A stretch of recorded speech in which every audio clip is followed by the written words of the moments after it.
Welcome back everyone.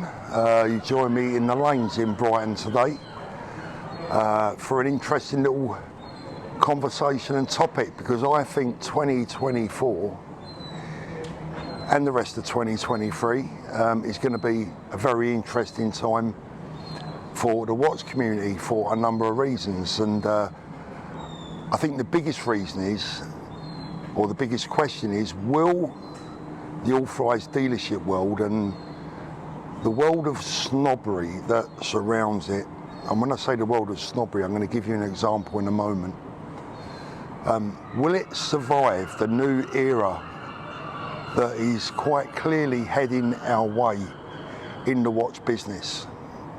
Will they stay up with the pace of the changing world that we're now living in?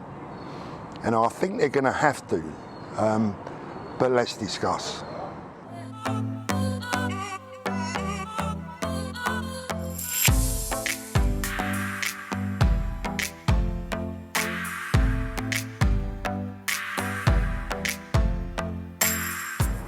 So there's no doubt that times are changing in the watch world, in the watch business.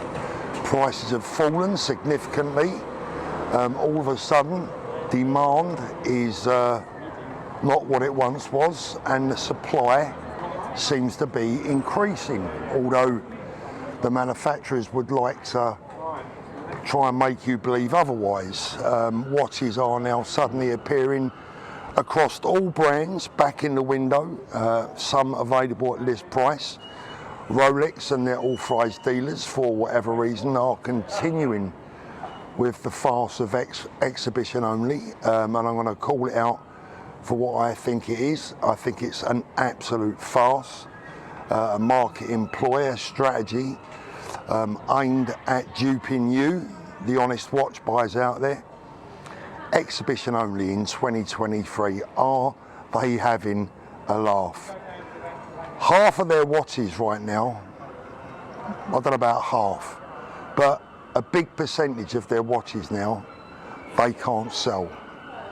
And when I say they can't sell, the buyers aren't there anymore. The buyers aren't there for the big lumpy gold stuff. The buyers aren't there for the non-sports model watches. In many cases, the demand has dropped 60, 70, 80% in many cases. So at the moment, this is all a facade, in my opinion, right? And even when you look at some of the smaller brands, let's put Rolex to one side for a moment, I'm seeing a lot of brands that have got this ridiculous exhibition only ticket next to their watches. I even saw, actually I'm not going to name the brand, but I even saw one brand the other day who is without question struggling, right? No doubt about it, they're struggling. Exhibition only. Give me a break, do me a favour, and stop trying to pull the wool over our eyes, because we're not stupid. Now, here's the thing coming up next year. It's going to be a big, big, big year for a lot of reasons. Now, I'll give you an example. Just a couple of weeks back, just here in Brighton, and I am going to name the AD concerned. I'm going to name them. I was standing outside Goldsmiths with Greggy, one of our viewers, and my son-in-law, Aaron. And I was invited into the store by one of the AD workers there, where I was assured that I would be welcome into the store. I could come in, I could speak to them, maybe film a few watches, etc., etc. And my reaction to him was, look, are you sure? I don't want you to get yourself into trouble. I don't think that what you're saying is right. I don't think I'm really welcome in your store. And he said, no, the manager knows all about it, you know, we know you, etc. I said, all right, look, I'll tell you what I'll do, I'll go away, because I didn't want to get him into trouble. I'll give you a call, and I'll come back. So sure enough, about a week later, I popped in store, the manager wasn't there, I left the card, he rang me back and said, nah, there's no way that you're coming in this store doing any filming, filming any watches, we're not going to speak to you, nothing. We only work with our own people. We don't speak to anyone. We don't talk to anyone. Now I'm going to say it for what it is again. What sort of BS is that?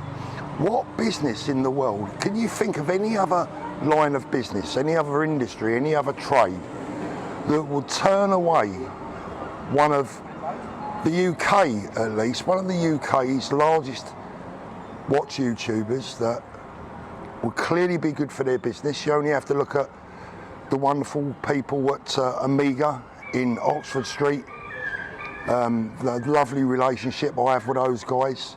A boutique, an Omega boutique that welcomes me into their store, lets me do a little bit of filming. Only the other day, somebody said that they'd been into Omega in Oxford Street and that my name was golden in there. How nice is that? And what a marked difference.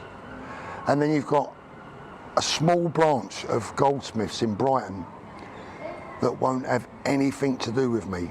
Think they're too good for me, think they're too good. Now, for me, they're talking about you because I am you. In many respects, I am your voice. In many ways. If I'm not welcome, you might feel that you're not welcome. Why would they not welcome the watch community into their store to talk about their products, talk about their business, and potentially to send a lot of people their way to buy their watches? Why would they not want that? Well, I'll tell you why. Because they think we're above us. That they're better than us. We're not worthy. We're only worthy when we're spending our money, right? And that really pees me off. Because there's a lot more about a genuine community than spending your money. And it gets even better because with the advent of digital watch vault, we're now going to see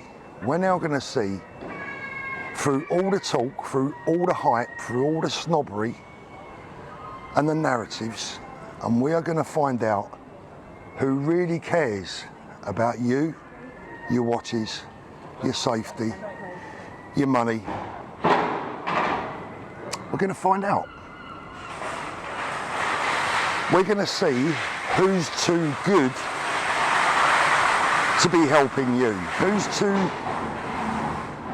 far above us, mere mortals, in an industry that is rife and absolutely full of fancy French accents and snobbery. Things have got to change. This is not 1980. And things are going to change because I believe that the watch buying public, through mediums like YouTube, have become far more better educated. They're not stupid, they're not daft. They get what's going on. So how about you stop trying to kid us? How about, instead of trying to fool us and treating us like idiots, and I'm not talking about goldsmiths now, I'm talking about the watch industry, the big manufacturers like Rolex, who still refuse, point blankly refuse, to help us stop watch crime and to slow down the rate of violent watch robberies by keeping their lost and stolen register quiet and all to themselves. Very, very nice, thank you. So the time has now come. The revolution has started. I told you a few weeks back that the revolution has started. And I want each and every single one of you to join the fight for everything that's good. People say bad things about me. They're too good for me. I've not got the right image for them. But who is the one that's trying? Who is the one that's standing with their head above the parapet for everyone to shoot at? But he's still here, still fighting the cause on your behalf in the world that is, like I said, so full of snobbery. But now everyone's hand is slowly going to be revealed. everyone's true motives. Yes, a lot of these manufacturers have got their own little networks and their systems. We spoke to a manufacturer a couple of weeks back and they went, oh, there's no need for us to be joining anything like Digital Watch Vault. We have our own system. Yeah, you do, and you don't goddamn share it with anyone else apart from yourselves. So it's about as useful as a chocolate fire guard. It might come as a surprise to these people, but we're interested in helping everyone, not just ourselves. And that's the bit that you guys will, I'm sure, slowly but surely come to understand. Now, we launched Digital Watch Vault about 3 weeks ago, and the uptake has been utterly remarkable. I cannot tell you how impressed I've been with the uptake with such a soft launch. Just announcing it on my own channel yesterday. Roman did a video, it's had great views, we've had a massive uptake from Roman's video, and there's more big names to come, obviously. Like I said, this is always going to be a slow burn. The point of this video really is to try and get you guys to fully understand what we're doing here. We are on the same side. We should all be on the same side. Currently we're not, and the reason we're not is because some people have ulterior motives. And we'll find out who these people with ulterior motives are. Anyone that fails to want to help what we're doing, the community in general, the anti-crime, anti-theft, why would anyone oppose that? Why would anyone fight back against that? Other than for their own ulterior motives. What excuses would they have? And I'm going to say this as well to all the other big influencers out there. We haven't asked anyone yet, we haven't really approached people yet. But where's your support for Digital Watch Vault? Where is it? We're not paying fees, we're not paying. Digital Watch Vault has a very large financial runway and good backing. But we're not paying to spread the word for something that we're giving to the community for free.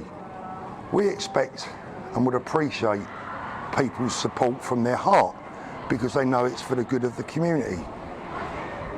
So it'd be interesting to see who of the big influencers get on side with us and support what we're doing, because it's in everyone's interest.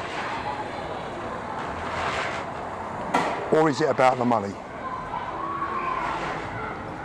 We'll see.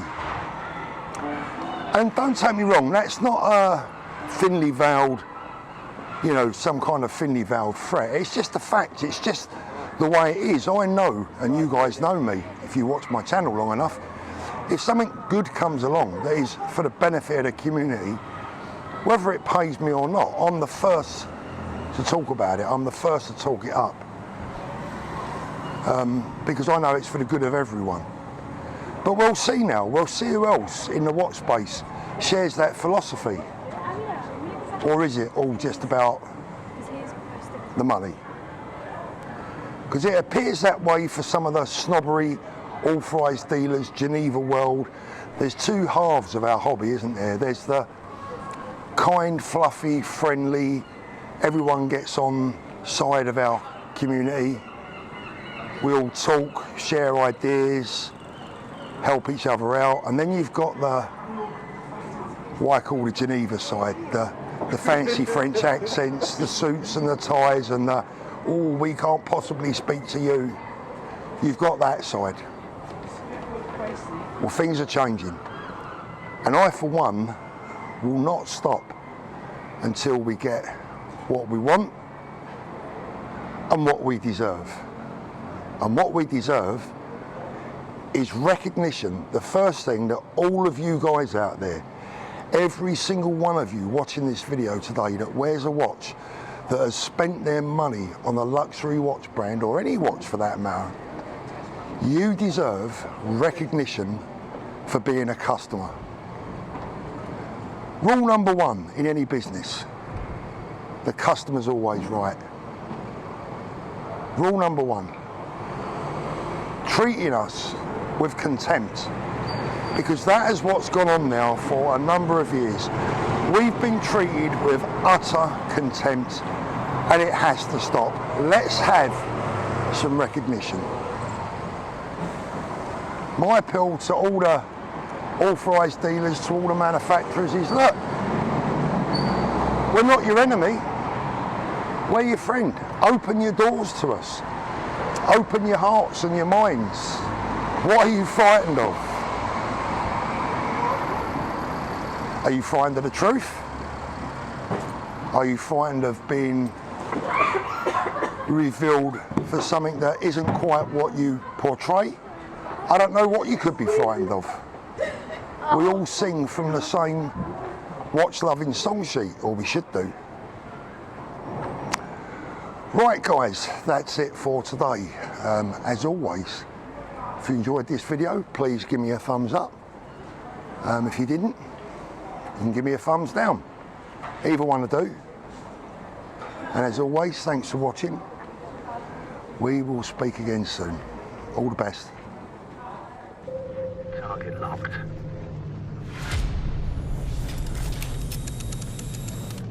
Fire.